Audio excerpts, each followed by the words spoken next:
പുതിയൊരു വീഡിയോയിലേക്ക് സ്വാഗതം. ഈ വീഡിയോ ഹൈറിച്ചിനെ കുറിച്ച് തന്നെയാണ്. ഹൈറിച്ചിന്റെ ഇന്നലത്തെ ED കേസിന്റെ ഓർഡർ, അഭിലാഷ് സാർ പറയുന്ന പോലെ ഓർഡർ വന്നിട്ടുണ്ട്. ആ ഓർഡറിനെ കുറിച്ചാണ്. ഈ ഓർഡർ വരേണ്ട ആവശ്യമൊന്നുമില്ല. ഇന്നലെ തന്നെ ഇതിന്റെ സൈറ്റിൽ കാണിച്ചിട്ടുണ്ടായിരുന്നു എന്താണ് ചെയ്യാൻ പോകുന്നത് എന്ന്. പക്ഷെങ്കിൽ സാറ് പറഞ്ഞത് അതൊന്നും ആയിട്ടില്ല, ഒന്നും പറയാനായിട്ടില്ല, ഓർഡർ വരാനുണ്ടെന്നാണ്. അപ്പോൾ ഇംഗ്ലീഷിൽ ഓർഡർ വന്നു, അത് ഓനൊന്നും മനസ്സിലായില്ല. അപ്പോൾ ഇവിടുന്ന് അതിൻ്റെ മലയാളത്തിലുള്ള ഓർഡർ വാങ്ങി. അപ്പോൾ എന്നിട്ടെന്തോ മനസ്സിലായോ എന്നറിയില്ല. അപ്പോൾ അതിനെക്കുറിച്ച് വേറെ ഒന്നും പറയുന്നത് കേട്ടില്ല ആരും. അപ്പോൾ എന്താണ് ഇന്നലെ സംഭവിച്ചത് എന്ന് ചോദിച്ചു കഴിഞ്ഞാൽ, നമുക്കറിയാം ഫെബ്രുവരിയിലാണ് ഈ കേസ് വരുന്നത്. GST കേസ് വരുന്നത് ഫെബ്രുവരിയിലാണ്. ഡിസംബർ 7-ാം തീയതിയാണ് പ്രതാപന് ജാമ്യം കൊടുക്കുന്നത്. പക്ഷെങ്കിൽ ജാമ്യം കൊടുക്കുന്ന സമയത്ത് തന്നെ കോടതി പറഞ്ഞിട്ടുണ്ടായിരുന്നു അന്വേഷണവുമായിട്ട് സഹകരിക്കണം, നിങ്ങൾ ഇതുമായിട്ട് മുന്നോട്ട് പോകാം. പക്ഷെങ്കിൽ ഈ നടപടിക്രമങ്ങളിൽ പാളിച്ച സംഭവിച്ചതുകൊണ്ട് ഇദ്ദേഹത്തെ ജാമ്യത്തിൽ വിടുന്നു എന്നാണ് പറഞ്ഞത്. അപ്പോൾ അതിനുശേഷം മാർച്ചിൽ ഈ കേസ് വന്നു. ആ സമയത്ത് ഇവരുടെ ഇവർക്ക് വക്കീലില്ലല്ലോ, ഗവൺമെൻറ്റിനാണെങ്കിൽ മാത്രമേ അവിടെ സ്ഥിരമായിട്ട് വക്കീലുണ്ടാവൂ. അപ്പോൾ ഇവരുടെ പുരക്കേക്ക് സ്പീഡ് പോസ്റ്റിൽ രജിസ്ട്രാർ ഇന്ന കേസിൻ്റെ കാര്യങ്ങളും നിങ്ങൾ അടുത്ത് തന്നെ എപ്പിയർ ചെയ്യണം എന്ന് പറഞ്ഞിട്ട് കോടതിയിൽ വക്കീലിനെ ഹാജരാക്കണം എന്നൊക്കെ പറഞ്ഞിട്ടുള്ള ലെറ്റർ കൊടുത്തു. അതിനുശേഷം കേസ് വരുന്നത് നവംബർ 28-നാണ്. അപ്പോൾ ഇവരുടെ വക്കീലിൻ്റെ പേര് എന്ന് പറയുന്നത് ഗോപി കൃഷ്ണൻ നമ്പ്യാർ എന്ന് പറയുന്ന വക്കീലാണ്. അപ്പോൾ ഇതിനെക്കുറിച്ച് ഞാനും ശ്രീമതി ശ്രീനാ പ്രതാപനും സംസാരിച്ച സമയത്ത് തന്നെ അദ്ദേഹം പറഞ്ഞിട്ടുണ്ടായിരുന്നു, എനിക്ക് GST കേസിൽ വക്കീലിന് കൊടുക്കേണ്ട ഡോക്യുമെൻറ്റ്സ് ഒന്നും കൊടുക്കാൻ സാധിക്കുന്നില്ല, ബിക്കോസ് ഞാൻ ഒറ്റക്കാണ്, എൻ്റെ അടുക്ക ഡോക്യുമെൻറ്റ്സ് ഒന്നുമില്ല. പ്രതാപൻ ജയിലിലാണ്, ലീഡർമാരൊക്കെ മറ്റ് കമ്പനികൾ ചെയ്യുകയാണ്, എനിക്ക് കുട്ടികളും കുടുംബവും ഒക്കെ നോക്കണം, എനിക്ക് അസുഖമാണ്, അതുകൊണ്ട് തന്നെ എനിക്ക് ഇത്തരം കാര്യങ്ങളൊന്നും ചെയ്യാൻ സാധിക്കുന്നില്ല എന്ന് അവർ തുറന്ന് സംസാരിച്ചതായിരുന്നു. അപ്പോൾ അവർ പറഞ്ഞ പ്രകാരം ആണെങ്കിൽ വക്കീൽ ആവശ്യപ്പെട്ടത് എനിക്ക് നവംബർ 28-ാം തീയതി ഇതിൻ്റെ ഡോക്യുമെൻറ്റ്സ് കിട്ടിയിരിക്കണം എന്നുള്ള രീതിയിലായിരുന്നു. അപ്പോൾ നവംബറിൽ ഉണ്ടായിരുന്ന കേസ് മാറ്റിവെച്ചത് ഡേറ്റ് എന്ന് പറയുന്നത് 18-ാം തീയതിയാണ്. 18-ാം തീയതി വക്കീൽ കോടതിയിൽ ഹാജരായിക്കൊണ്ട് പറഞ്ഞു, മൈ ലോർഡ്, എനിക്ക് ഈ തീട്ട കേസ് എനിക്ക് ഏൽക്കാൻ സാധിക്കില്ല, ഇവരുടെ ഒരു മണ്ണും പുണ്ണാക്കുമില്ല, ഞാൻ ചോദിച്ച കാര്യങ്ങളൊന്നും എനിക്ക് അദ്ദേഹം ഈ കേസിൽ നിന്ന് ഒഴിയുകയാണ് എന്നുള്ള കാര്യങ്ങൾ കോടതിക്ക് മുമ്പാകെ പറഞ്ഞു. ഒരാൾക്കും ഇനി സുപ്രീം കോടതിയിൽ ദിവസം 10 ലക്ഷവും 50 ലക്ഷവും ഫീസ് മേടിക്കുന്ന വക്കീൽ വന്നു കഴിഞ്ഞാലും GST അടച്ചിട്ടുണ്ട്, കൃത്യമായി GST അടച്ചിട്ടുണ്ട്, എനിക്ക് സർക്കാരിനൊന്നും കൊടുക്കാനില്ല എന്നുള്ള കാര്യങ്ങൾ പറയാൻ സാധിക്കില്ല. നാമമാത്രമായ GSTയും ഇവർക്ക് സുപ്രീം കോടതിയിൽ ഇവരുടെ SLP പരിശോധിച്ച് കഴിഞ്ഞാൽ ഇവരുടെ സുപ്രീം കോടതിയിൽ കാണിക്കുന്നത് 2 GSTയുടെ ബില്ലാണ്. അതും 2 വർഷങ്ങൾ ഗ്യാപ്പുള്ള, ഒരാൾ വാഷിംഗ് മെഷീൻ മേടിച്ചതും ഒരാളെന്തോ ഗ്രോസറി സാധനം മേടിച്ചതിൻ്റെയും 2 GST ബില്ലാണ് കാണിക്കുന്നത്. അപ്പോൾ ഇത്രയും ടേൺ ഓവറുള്ള 3100 കോടിയുടെ CEO ആണ് ഞാൻ എന്ന് പറയുന്ന വ്യക്തിയുടെ GST കള്ളാസിലെ വെറും 2 കടലാസാണ്. നിങ്ങളുടെ സുപ്രീം കോടതിയുടെ SLPയുടെ ഡോക്യുമെൻറ്റ്സ് പരിശോധിച്ച് കഴിഞ്ഞാൽ നിങ്ങൾക്ക് കാണാൻ സാധിക്കുമെന്നുള്ളതാണ്. അതുകൊണ്ട് തന്നെ ഈ വക്കീൽ തുറന്ന് സമ്മതിച്ചു, എനിക്ക് പറ്റില്ല, ഈ കേസ് ഏറ്റെടുക്കാൻ പറ്റില്ല എന്നുള്ളത്.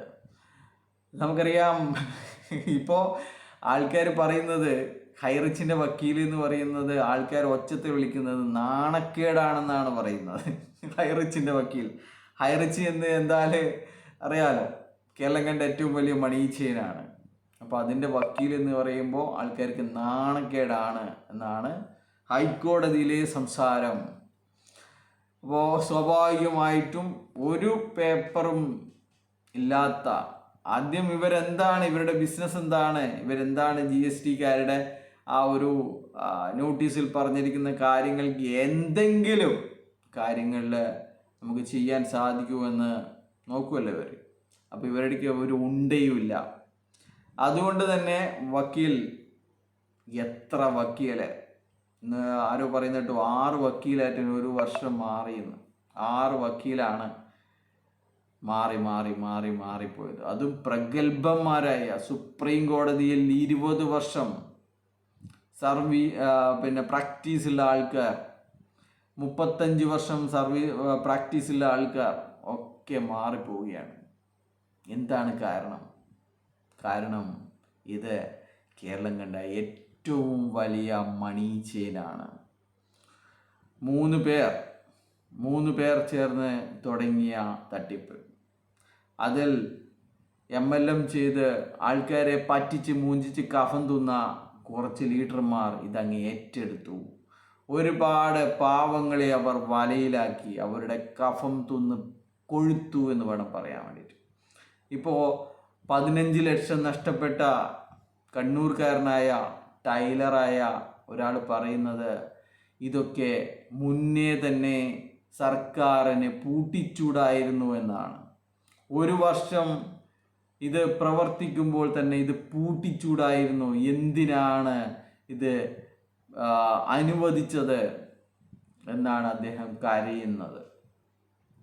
അപ്പോൾ അവർക്ക് പെട്ടുപോയി എന്നാണ്. ഇത് പൂട്ടിച്ചിട്ടുണ്ടായിരുന്നെങ്കിൽ നമ്മളെല്ലാം ഈ അവസാന കാലത്ത് ഇതിൽ കൊണ്ടുപോയി പൈസ ഇടുമായിരുന്നു എന്നാണ് അദ്ദേഹം വിലപിക്കുന്നത്. അപ്പോൾ ഇതാണ് നമ്മുടെ GST കേസിൻ്റെ അവസ്ഥ എന്ന് പറയുന്നത്. 450 കോടി ബാക്കി അടക്കണമെന്ന് പറഞ്ഞ് GSTക്കാർ നോട്ടീസ് കൊടുത്ത കാര്യങ്ങൾ, മൈക്ക് കെട്ടി ഉജ്ജ്വലം പരിപാടിയിൽ പറഞ്ഞിരിക്കുന്ന കാര്യങ്ങൾ. 3000 കോടിയുടെ ടേൺ ഓവറുള്ള കമ്പനിയാണ് നമ്മുടെ കമ്പനി. ആ ഡയലോഗും പ്രസംഗമൊക്കെ കേട്ടപ്പോഴാണ് ജിനൽ ജോസഫിനോട് നമ്മുടെ പയ്യന്നൂരുള്ള ഒരാൾ ചോദിച്ചത്, നിങ്ങളുടെ ബാലൻസ് ഷീറ്റ് കിട്ടുമോ എന്ന്. അപ്പോഴാണ് അയാളെ ചേർക്കാൻ പോയ സ്ത്രീയോടാണ് ചോദിച്ചത്, എന്നാൽ പിന്നെ നിങ്ങൾ 3100 കോടി രൂപയുടെ ടേൺ ഓവറുള്ള കമ്പനിയാണെങ്കിൽ ഇതിൻ്റെ ബാലൻസ് ഷീറ്റ് ഒന്ന് തരാൻ പറ്റുമോ എന്ന്. അപ്പോൾ ആണ് ഇവരെ വിളിച്ചു ചോദിക്കുന്നത്, സാറേ നമ്മുടെ കമ്പനിക്ക് കേന്ദ്ര സർക്കാരിൻ്റെ ലൈസൻസ് ഉണ്ട്, പാൻ കാർഡ് ഉണ്ട്, പിന്നെ എന്താണ് GST സർട്ടിഫിക്കറ്റ് ഉണ്ട്, നമ്മളെ കമ്പനിക്ക് ബാലൻസ് ഷീറ്റ് ഉണ്ടോ എന്ന്. പെട്ടില്ലേ? അപ്പോൾ ജിനൽ ജോസഫ് പറഞ്ഞു, ബാലൻസ് ഷീറ്റ് ഒക്കെ നമുക്ക് അതിനെക്കുറിച്ച് സംസാരിക്കാം സാറേ, ബാലൻസ് ഷീറ്റിനെ കുറിച്ചൊക്കെ ഞാൻ അവിടെ നേരിട്ട് വരികയല്ലേ നാളെ, നമുക്ക് നേരിട്ട് സംസാരിക്കാമെന്ന്. പക്ഷേങ്കിൽ നേരിട്ട് സംസാരിക്കാൻ മിസ്റ്റർ ജിനൽ ജോസഫ് തയ്യാറായിരുന്നില്ല എന്നുള്ളതാണ്. ജിനൽ ജോസഫിന് അറിയാം ഇത് മുഴുവൻ തട്ടിപ്പായിരുന്നു. ബാലൻസ് ഷീറ്റുമില്ല, ഒരു ഓഡിറ്റിങ്ങും ഇല്ല, ഒരു TDS ഇല്ല, നേരാമണ്ണം ടാക്സ് പോലും അടക്കാറില്ല എന്ന് ജിനൽ ജോസഫിന് അറിയാമായിരുന്നു. അപ്പോൾ അങ്ങനെ ഇരിക്കുന്നു കഥ. അപ്പോൾ അതിനെ തുടർന്നാണ് ഇവരുടെ ബ്രോഷറുകൾ ഒക്കെയാണ് GST വകുപ്പ്, അതും കാസർഗോഡ് GST വകുപ്പാണ് ഇതിൻ്റെ സംഭവങ്ങൾ തുടങ്ങിയത്. അങ്ങനെയാണ് ഇവർക്ക് കഴിഞ്ഞ മെയ് മുതൽ തന്നെ നോട്ടീസ് അയക്കുന്നത്, നിങ്ങളുടെ കാര്യങ്ങളൊക്കെ ഡോക്യുമെൻറ്റ്സൊക്കെ നമുക്ക് പരിശോധിക്കണം. പക്ഷേങ്കിൽ അതിനൊന്നും മറുപടി കൊടുത്തില്ല. മറുപടി കൊടുക്കേണ്ട ആവശ്യമില്ലല്ലോ, എല്ലാം നമ്മൾ പണമെറിഞ്ഞ് ഏർപ്പാടാക്കും. കൈക്കൂലി കൊടുത്തു കഴിഞ്ഞാൽ ഏതൊരുത്തവനും റെയ്ഡ് നടത്തില്ല, ഏതൊരുത്തരും ഷട്ടർ ഇതാക്കില്ല, നമ്മുടെയൊക്കെ കൈക്കൂലി ചിക്കിളി ഉണ്ട്, കൈക്കൂലി കൊടുക്കുമെന്നാണ് ദിനുരാജ് സാർ പറഞ്ഞിരുന്നത്. എന്താ കയ്യടിയായി, വാ കയ്യടിയാണ്. അത് പറഞ്ഞാലും കയ്യടിയോട് കയ്യടി. എന്താ ബാക്കി എന്താ പറഞ്ഞതെന്ന് നമുക്ക് ആ വീഡിയോയിൽ കാണാൻ പറ്റുന്നില്ല, ഇവരുടെ കയ്യടി കൊണ്ടേ. അപ്പോൾ ഇതാണ് അവസ്ഥ. എനിക്കറിയാത്തത് ഇതല്ല, ഇതെന്തിനാണ് ഇവർ ഇത്രയും ആൾക്കാർ ഇതിനെ ഇതാക്കുന്നത്? ഇനിയിപ്പോൾ പ്രതാപനെ ഒരു 500 വർഷം ജയിലിലിടേണ്ട പരിപാടിയാണോ ഇത്? ഓക്കെ.